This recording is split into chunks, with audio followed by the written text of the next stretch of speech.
வணக்கம். வீடு கட்டும்போது எர்த்வொர்க்ல ஆரம்பிச்சு பெயிண்டிங் வரைக்கும் நிறைய வேலைகள் பார்க்க வேண்டியதாக இருக்கும். அதில் மிக முக்கியமான வேலை என்ன அப்படின்னு பார்த்தோன்னா காங்கிரீட் போடுவது தான்.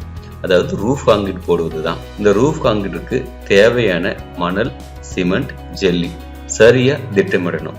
அப்படி சரியாக திட்டமிடலைன்னா பாதியில் வேலை தடைப்படுவதற்கான வாய்ப்புகள் அதிகமாக இருக்குது. ஸோ சிமெண்ட், மணல், ஜல்லி எப்படி மதிப்பிடலாம் அப்படிங்கிறத இந்த காணொலியில் பார்க்க போகிறோம். வாங்க பார்க்கலாம்.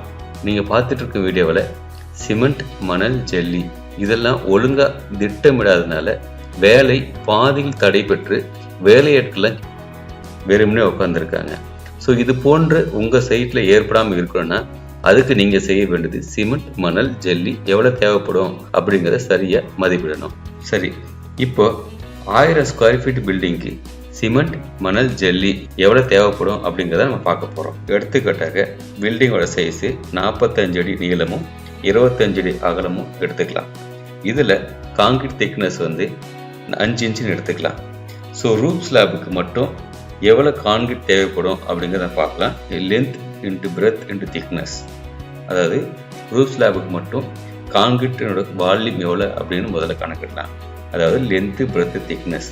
லென்த்து 40 அடி, அகலம் 25 அடி, திக்னஸ் 5 இன்ச். அதனால 5/12 போட்டு இன்ச்சை ஃபீட்டாக கன்வெர்ட் பண்ணிக்கிட்டோம். ஸோ அப்படின்னா ரூப் ஸ்லாபுக்கு தேவையான காங்கிரீட் கொள்ளளவு 416.66 கன அடிகள், அதாவது சிஎஃப்டின்னு சொல்லுவோம். பீமுக்கு எவ்வளோ காங்கிரீட் தேவைப்படும் அப்படின்னு பார்க்கலாம்.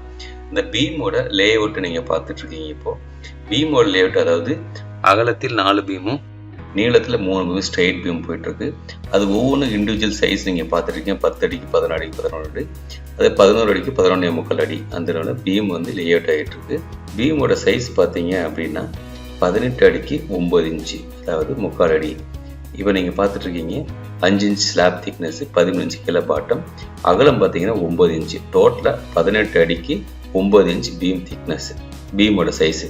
அடுத்து பீமுக்கு கான்கிரீட் எவ்வளோ தேவைப்படும் அப்படிங்கிறத நம்ம பார்க்கலாம்.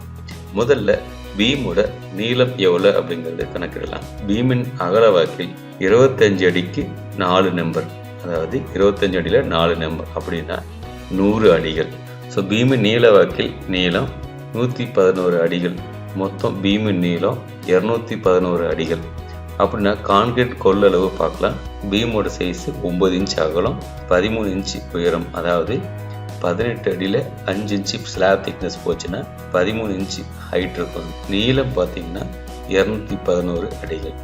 அப்போ பீமுக்கு மட்டும் தேவையான காங்கிரீட்டின் அளவு 171.44 கன அடிகள்.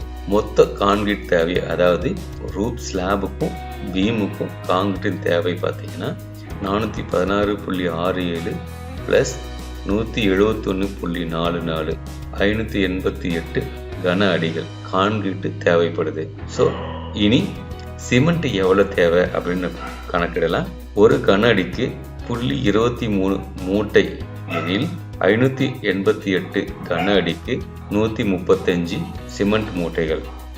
மணலின் தேவை ஒரு கன அடிக்கு 42% மணல் எனில் 588 கன அடிக்கு 247 கன அடிகள் மணல் தேவைப்படுது, அதாவது 2.5 யூனிட் மணல் தேவைப்படுது.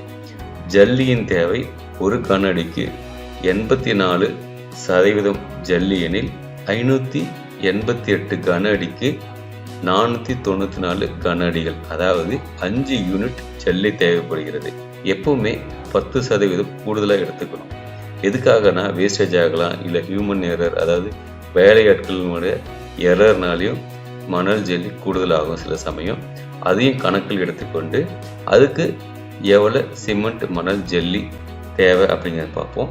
சிமெண்ட் 10% ஆட் பண்ணிங்கன்னா 150 மூட்டையும், மணல் 3 யூனிட்டும், ஜல்லி கற்கள் 5.5 யூனிட் தேவைப்படுகிறது. காங்கிரீட் போடுவதற்கு முன்னதாகவே சிமெண்ட், மணல், ஜல்லி கற்கள் எவ்வளோ வேணும் அப்படிங்கிறத சரியாக திட்டமிட்டு அதுக்கு ஏற்றவாறு சப்ளையர் இடத்துல நம்ம ஆர்டர் கொடுத்துட்டோம் அப்படின்னா காங்கிரீட் போடும்போது எந்த ஒரு தங்கு தடையின்றி வேலைகளை செய்து முடிக்க உதவும். குறிப்பு: M20 கிரேட் ஆஃப் காங்கிரீட்டுக்கு மதிப்பீடு செய்யப்பட்டுள்ளது. அதாவது 1 பங்கு சிமெண்ட், 1 பங்கு மணல், 3 பங்கு ஜல்லி என கணக்கில் எடுத்துக்கொண்டு மதிப்பீடு செய்யப்பட்டுள்ளது. நீங்கள் கான்கிரீட் போடும் சமயத்தில் மிக்ஸ் ரேஷியோ மாறுபடும் போது இந்த மதிப்பீடு மாறுபடுவதற்கான வாய்ப்புகள் அதிகம். உங்க மிக்ஸ் ஏற்றாற்போல் கால்குலேஷன் செய்ய வேண்டும் எனில் கீழே டிஸ்கிரிப்ஷனில் எவ்வாறு மதிப்பீடு செய்ய வேண்டும் என டீட்டெயிலாக குறிப்பிடப்பட்டுள்ளது. அதனை பின்தொடர்வோம். இந்த காணொளி உங்களுக்கு பயனுள்ளதாக இருக்கும் நம்புறேன். மீண்டும் நல்லதொரு காணொளி சந்திப்போம். நன்றி.